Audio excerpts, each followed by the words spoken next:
দক্ষিণ চব্বিশ পরগনা জেলার নামখানা ব্লকের ফ্রেজারগঞ্জে শতাব্দী প্রাচীন ইন্ডো ফ্রেজারের বাংলো ধ্বংসস্তূপ দেখলে পর্যটক থেকে এলাকাবাসীর মনে একটাই প্রশ্ন, সংস্কার কি করা যেত না?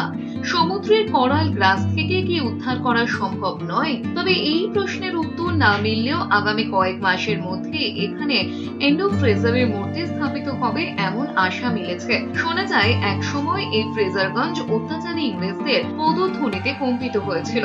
তৎকালীন সময়ে এই নামখানা ব্লকের ফ্রেজারগঞ্জ এলাকায় আবির্ভাব হয়েছিল ইংরেজ ইন্ডো ফ্রেজারের। অত্যাচারী ইংরেজ শাসক স্যার ইন্ডো ফ্রেজারের নামানুসারে নামাঙ্কিত বর্তমানে বকখালির সি বিচ লাগোয়া এই জায়গাটি এখনো ইতিহাসের শেষ সাক্ষী হিসেবে দাঁড়িয়ে আছে। জায়গাটি বঙ্গোপসাগরের উপকূল হওয়ায় দীর্ঘদিন ধরে ভূমিক্ষয় হওয়া শুরু হয়। 1908 সালে গভর্নর বদল হবার পর আর কোনো ব্রিটিশ অঞ্চলটি সংরক্ষণে তেমন আগ্রহ দেখায়নি। 1911 সালে ভারতের রাজধানী কলকাতা থেকে দিল্লিতে স্থানান্তরিত হলে অন্ধকারে ডুবে যায় গোটা এলাকা। তারপর সময় যত এগিয়েছে উত্তাল সমুদ্র আস্তে আস্তে গ্রাস করেছে ফ্রেজার সাহেবের এই বাংলোকে। কেবলমাত্র অতিথিশালার ভগ্নাবশেষ এখনো আজকে ইতিহাসের শেষ সাক্ষী হিসেবে। তবে স্বাধীনতার পর যে সমস্ত সরকার এসেছে এই বাংলো বাঁচাবার কোনো চেষ্টা করেছিল কিনা তা জানা যায়নি। বর্তমান সরকারের সুন্দরবন বিষয়ক উন্নয়ন মন্ত্রীর চেষ্টায় আর কিছুদিনের মধ্যে তৈরি হবে স্যার ইন্ডো ফ্রেজারের মূর্তি, যা জানান দেবে বিগত দিনে ছিল আজও রয়েছে ইতিহাসের শেষ সাক্ষী হিসেবে। এটা ব্রিটিশ আমলে ফ্রেজার সাহেবের নাম দিয়ে এটা ফ্রেজারগঞ্জ এখন হয়েছে। এটা সরকার এটা থেকে সংশোধন করতে পারত বা এটা পরিচালনা করতে পারত, সেটা করিনি। আমরা তো বাইরে থেকে এসেছি, আমরা চাই এটি জায়গাটা উন্নতি হোক বা খুব সুন্দর হোক।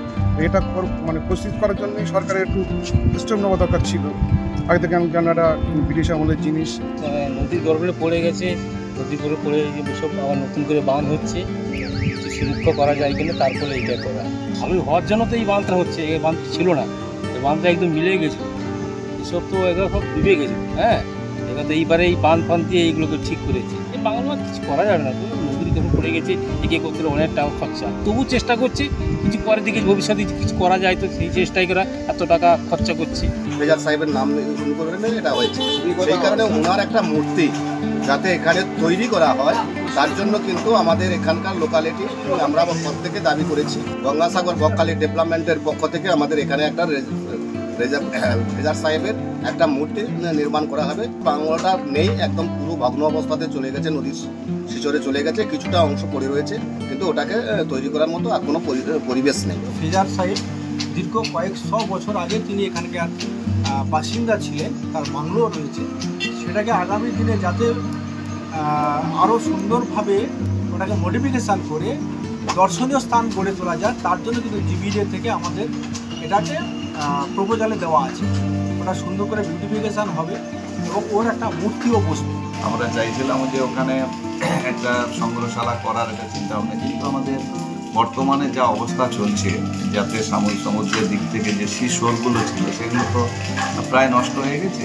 স্বাভাবিকভাবে ওটাকে আমরা রাখার মতো জায়গায় নেই। ফ্রেজার সাহেবের বাংলো অলরেডি অনেক আগে থেকে সমুদ্র গর্ভে চলে গেছিলো। ওখানে একটা ঘর ছিল, ওটা কিন্তু ইংরেজ আমলেরই ঘর, এবং ওইটা এই মুহূর্তে আমাদের জায়গায় নেই, ওটা প্রায় সমুদ্রের তলে চলে যাবে।